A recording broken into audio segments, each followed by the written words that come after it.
So today we will be discussing on generalizable layered blockchain architecture for healthcare applications. We will be discussing development, case study, and evaluation.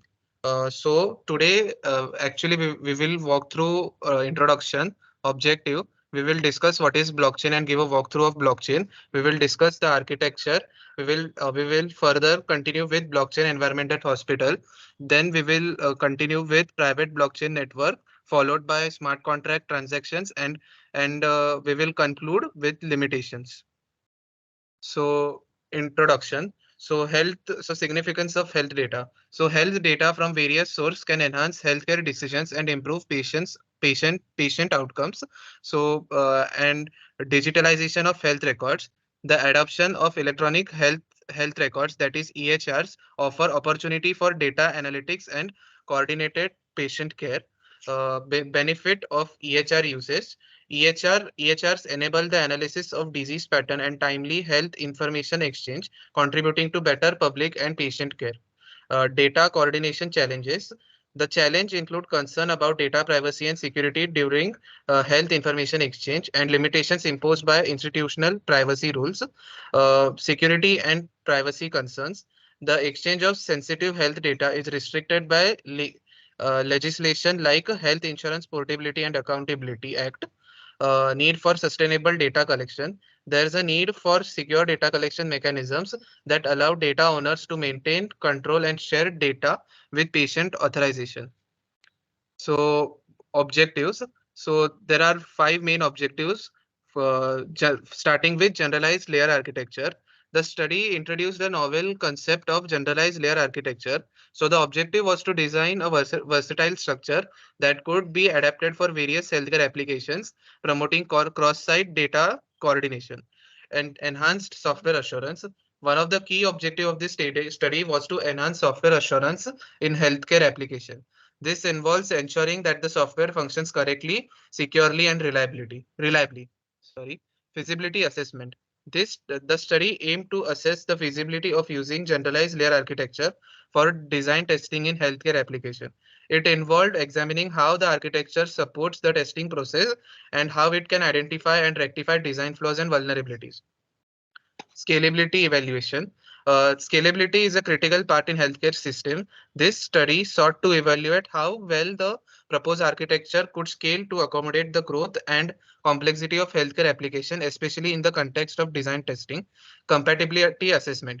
Compatibility is vital for healthcare systems that often need to work with various data sources and applications.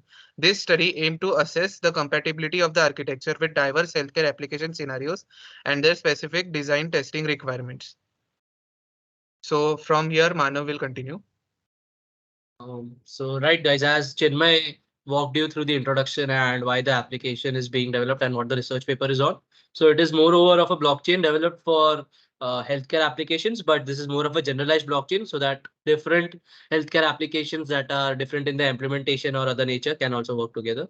Before walking you through the technical details and architecture, I'd like to explain the basic blockchain concepts where I could start with why blockchain is the preferred architecture of applications is it uses it keeps privacy and security at the center, whereas it provides integrity because the data that is once stored on a blockchain is immutable. It cannot be edited by anyone else. Neither can one go and edit the past records. Secondly, it has a decentralized structure, that is no central authority is in control of a blockchain. Multiple participants of the blockchain together decide and finalize the blocks that would be added, etc. And along with all these factors, automation is also a key factor that comes in with the help of smart contracts. They are generally, you could define them as procedures or stored functions that perform desired functionalities. And this would be providing a early implementation idea in healthcare department. Moving forward. So this is the diagram, as you could see on the screen. This is how a blockchain at a healthcare facility would look like. As you can see, it is called as blockchain adapter because this would be a separate adapter for every hospital or facility. There are three layers going from top to bottom: application layer, interfacing layer, transaction layer. And this is the top-down approach where application layer is the highest abstract layer of the implementation, interfacing layer comes in between and translates the request from application layer so that the transaction layer can actually handle them. And as you can see, the transaction layer has two smart contracts, which are two procedural calls, as you may interpret, that perform various functionalities. And as you can see, there is a healthcare facility B and N that have a private blockchain and secure data store. This is the data store that the hospital or the facility would be maintaining with them, as not all data would be feasible and good to be uploaded on the blockchain publicly. Now, this is the augmented three-layered blockchain architecture that adds some advantages to it. That is, most healthcare applications would be compatible as this approach and this architecture is very generalized. Secondly, it is semi-public and fixing blockchain settings and smart contract functions can be a little flexible, allowing everyone to join in. Security settings of each layer to protect the identities and data of patients during an exchange. As you can see, the architecture is designed such that there is no data leak or no ambiguity of data. And last of the all advantages would be traceability. That is where the data is flowing from and where it is flowing to. Both can be identified and tracked upon. Moving forward.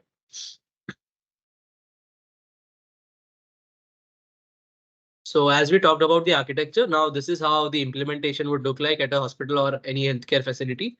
So one blockchain node has to be maintained by each facility, which is that would be the participating host of the blockchain. Now the blockchain is implemented in the form of Go. Go is a programming language, as every one of us might know. And the Go implementation itself works on the Ethereum protocol. So Ethereum is the public blockchain network that is being used, or the underlying blockchain network that is used in the application. This implementation runs on an Ubuntu Linux server, so it is advised that a Linux desktop is maintained by each healthcare facility for this specific purpose. And here I have put in as arrows blockchain adapter, and EHR systems. So EHR systems are the data storage systems that are maintained at a healthcare facility, and the blockchain is the public blockchain that would be used by all the healthcare facilities. So the adapter is the connector between them, where the adapter usually takes the metadata from EHR records and then uploads them on the blockchain, preventing any patient or crucial private data to be uploaded, and takes care of all the implementations, connections, conversions, etc. So along with the implementation, there are some few key points, which are that no patient data is stored on the blockchain, only metadata is stored as it is mentioned. And lastly, the approach is a cryptocurrency type structure where, for an example, if patient X wants to see how much of his data is uploaded, etc. So he has his own set of public and private keys like a cryptocurrency wallet. So based on that, he can authenticate the messages or his information using the digital signatures with the help of his private keys. And in the case that user is not accustomed to private public key structures, he could opt in for username password. And apart from all this, he can also claim ownership of his or her data and can control whether that data still resides on the blockchain or not. Lastly, moving forward, the private blockchain network. So this is more of how the blockchain nature is. So the Genesis node or the first node of the blockchain is the key node. This would be having some factors and unique IDs that would be making the blockchain unique and different from any other public blockchains. Secondly, all participating nodes must be approved by the Genesis node. So for an example, there would be some entity that would be deciding whether all the facilities that are trying to enter the blockchain would be approved or not. And lastly, the smart contracts are executed by the Genesis node, as in the first node of the blockchain will control all the smart contracts so that the percentage or the possibility of them being hindered or maliciously used is very much reduced. Lastly, what the private blockchain stores is all the transactions for patients and healthcare facilities. And apart from that, the granting and revoking, that is the access of the data, would be having that. Secondly, authentication of patients and healthcare providers so that the EHR data can be retrieved by the desired person in charge. Lastly, healthcare facilities and transaction receivers and transaction attribute people. So yeah, that's it from my side. Now Bhavya will be explaining you the rest of. As Manav explained the blockchain architecture, we saw that there are three layers in our blockchain architecture. Now we will see the layers in detail, starting with the transaction layer. The transaction layer consists of two smart contracts that specify a meta model for healthcare records and methods that regulate data access rights, permission policies, and data encryption. The two smart contracts named EHR Manager Smart Contract and the User Manager Smart Contract are deployed to the blockchain to securely accomplish the basic EHR management tasks.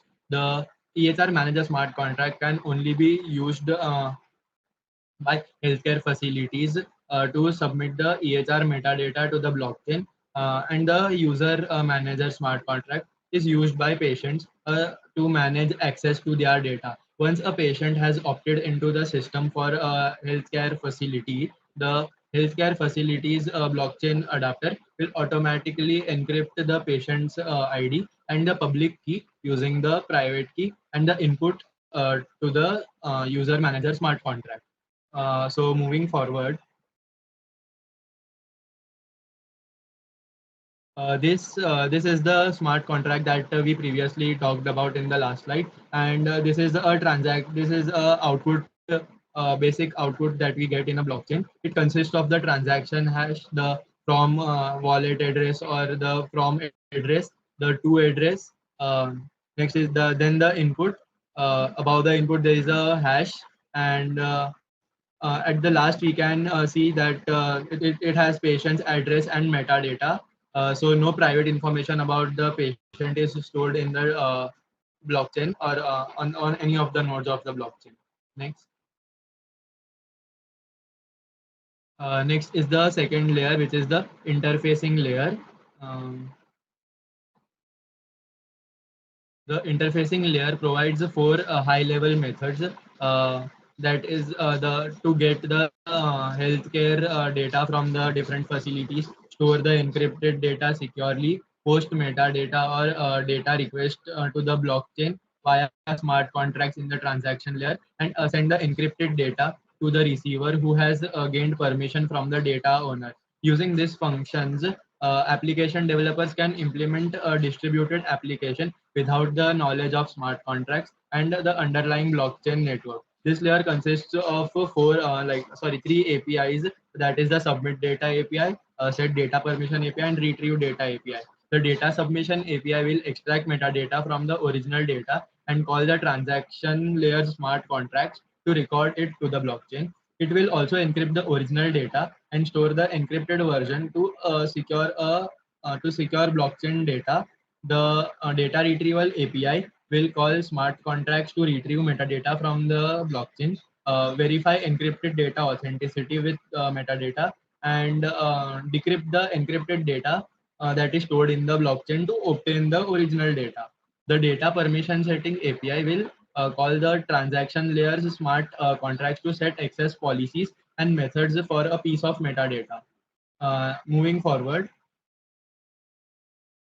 uh, this is a blockchain adapter that is embedded as a software that will be installed automatically using Node.js and Web.js. The metadata extractor extracts the metadata such as patient ID and dataset ID from EHR dataset for data identification purposes in the blockchain. The data and patient ID manager maps the patient ID to the dataset ID, records the information in both the user manager smart contract as well as in the EHR manager smart contract.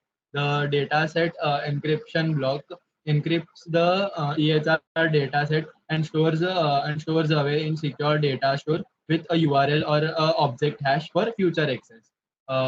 Moving forward,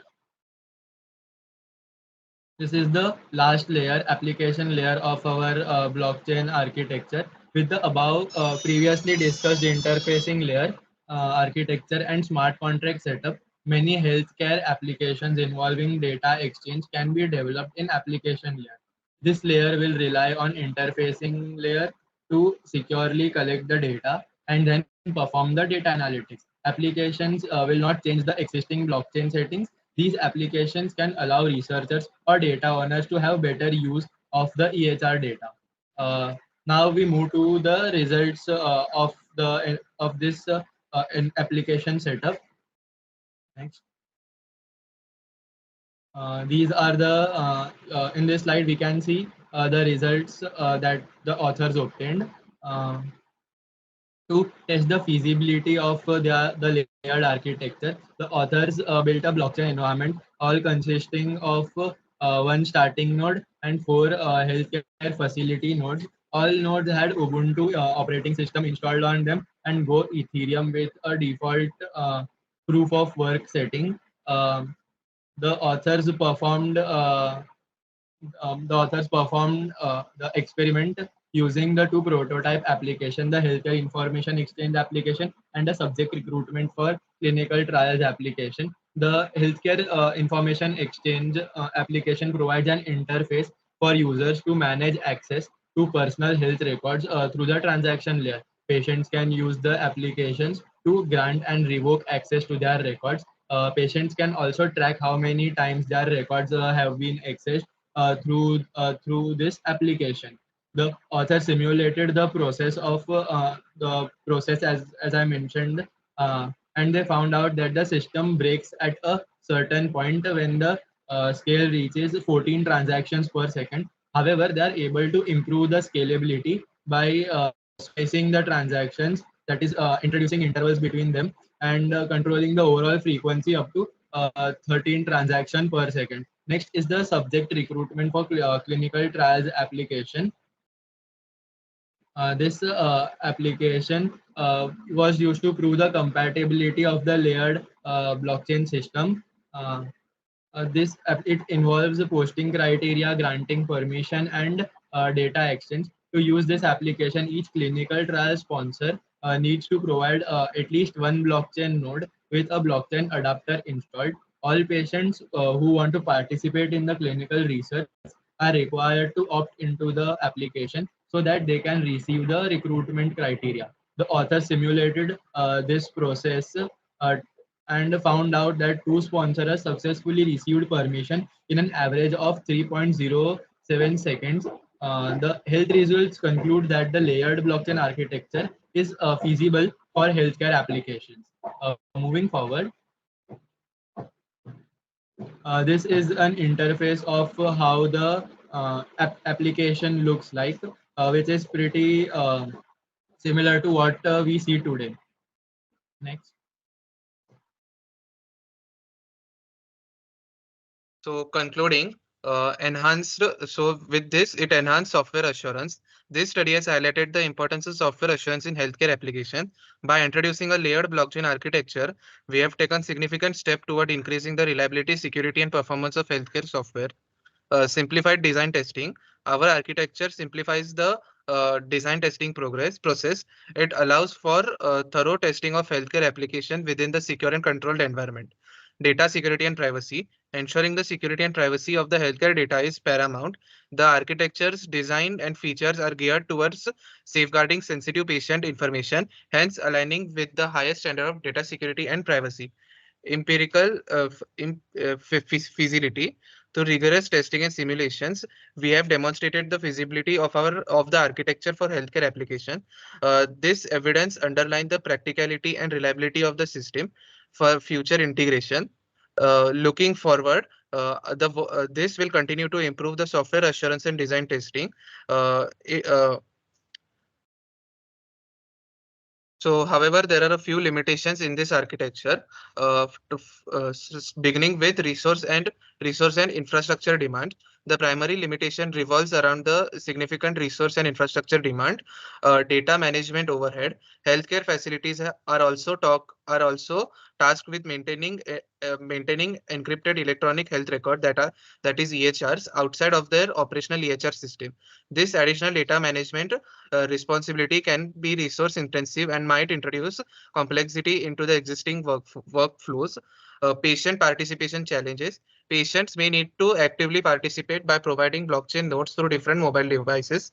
This requirement might not be feasible for all patients, potentially excluding those who lack the access of such devices and are not technically inclined. Node performance impact. The performance of blockchain node is crucial. If a single node generates large amount of volume of transactions simultaneously, it can lead to the strain of the system's memory. Scalability constraint. This approach may face scalability constraint, especially when multiple healthcare facilities and patients are involved. Uh, Security concerns. Managing encrypted EHRs and ensuring secure communication with blockchain adapters add another layer of complexity and potential security concerns. Dependency on participation cooperation.